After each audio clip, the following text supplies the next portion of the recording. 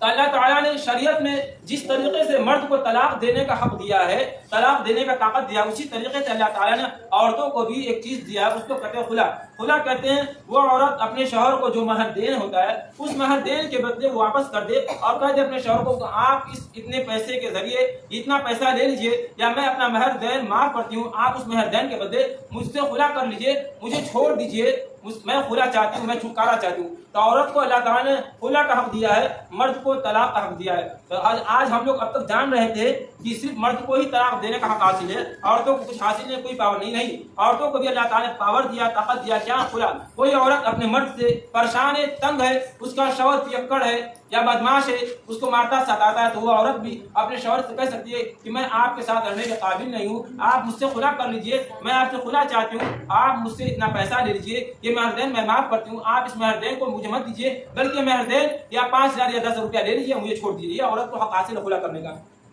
10واں مسئلہ، کیا ننگے بدن نہانے سے غسل اور وضو نہیں ہوتا ہے؟